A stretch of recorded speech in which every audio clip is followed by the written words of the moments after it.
Welcome to Summit Vista's Memorial Day service.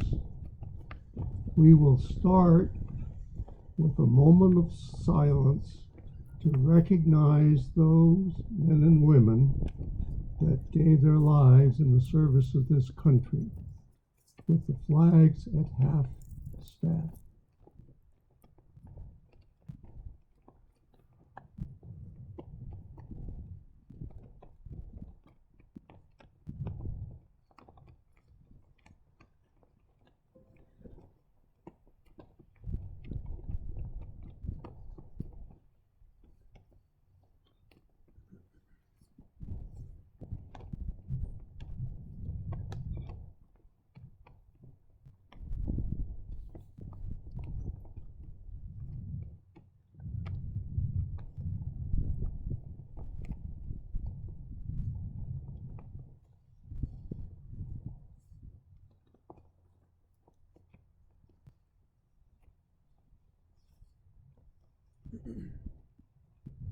We will now raise the flags to full staff in honor of our living country.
Okay, Rob.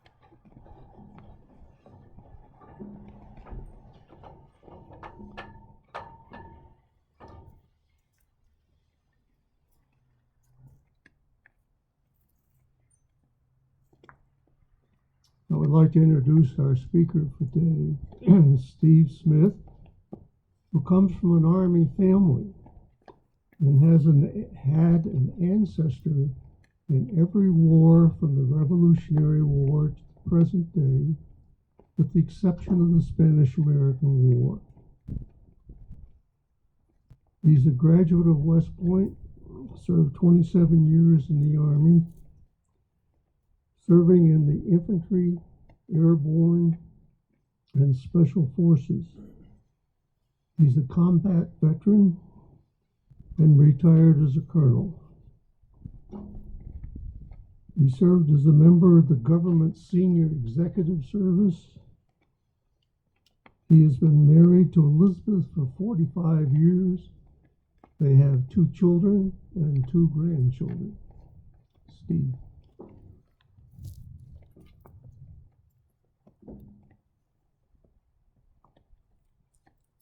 I'd like to thank you all for joining us on this Memorial Day remembrance, and thank Bud, Pat Node, and the Summit Vista Veterans Club for arranging it. There are many national holidays for which we can give thanks for various reasons, but Memorial Day is a particularly solemn one, and I'd like to remind you of the purpose for which Memorial Day was established. Unlike Veterans Day, when we honor all those who have served our country, Memorial Day is a time to remember and honor those who lost their lives in our service. Yes, we take advantage of the day to enjoy our families and to pursue activities that we enjoy, but I would ask that you spend some time to reflect on those whose sacrifice has given us the opportunity to do so. In remembering those who have fallen,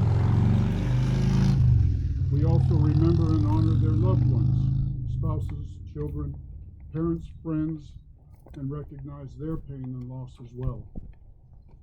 Some records show that the first such commemoration was organized by a group of freed slaves in Charleston, South Carolina, just less than a month after the surrender of the Confederacy in 1865. But its first official birth was May 5th, 1868, when General John Logan called for a nationwide day of remembrance. Later that month, the 30th of May, was designated for decorating the graves of their comrades who had died during the Civil War. It was first called Decoration Day for that reason. On that first Decoration Day, Major General Garfield, later President Garfield, made a speech at Arlington Cemetery, and 5,000 participants decorated the graves of the 20,000 Union and Confederate soldiers that were buried there. Since the beginning of the Civil War, more than 1,354,000 men and women have died in our military service. That's a staggering number, and what those men and women could have achieved and contributed to this nation had they lived can never be known. But we can reflect proudly on where our nation and the world are now because they served. Our nation remains one, undivided physically because of the Civil War, and slavery was abolished. As a result of the courage and sacrifice of these fallen throughout the centuries, and of course with the veterans who survived and our citizens who contributed in so many ways, America and her founding ideals became the light on the hill for much of the world, and American blood ensured the freedom of many nations around the world. Some will criticize why many of those wars were fought in the first place, but that's a conversation for another time. It does not, should not detract from the gratitude and pride that we should all have for those who answered our nation's call and whose futures were sacrificed as a result. To paraphrase General George Patton, as a soldier, I mourn the loss of those men and women in war, but I thank God that such men and women lived. Martin Luther King once said, "In the end, we will remember not the words of our enemies, but the silence of our friends." The consequences of military service have silenced many voices. So this Memorial Day, as we enjoy family and friends as best we can, I would ask that you spend a few moments to honor those fallen, their commitment to duty, to honor, and to country. Remember to remind your children and grandchildren that what they're enjoying is very fragile, and it was not free. We owe much to those who went before us and those yet to come. In a moment, the bugle call taps will be played at the conclusion of our ceremony by Summit Vista's own Bob Jurek, a 23-year veteran of the Air Force. A little history, if I may. Taps originated in 1862 when General Dan Butterfield, an ancestor of mine, by the way, grew tired of the lights out bugle call and made some changes to that tune. Shortly thereafter, a Union artillery commander ordered it played at a funeral rather than the customary 3 rifle volleys because they were close to the Confederate lines and he didn't want to spark new fighting. Since that time, it became customary to play taps at military funerals and memorial services. Thank you for the opportunity given me to participate in this memorial today and reflect upon its true meaning. May God bless our fallen, our veterans and their families, those serving around the world today in the United States of America.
This concludes our service. Thank you for your recognition.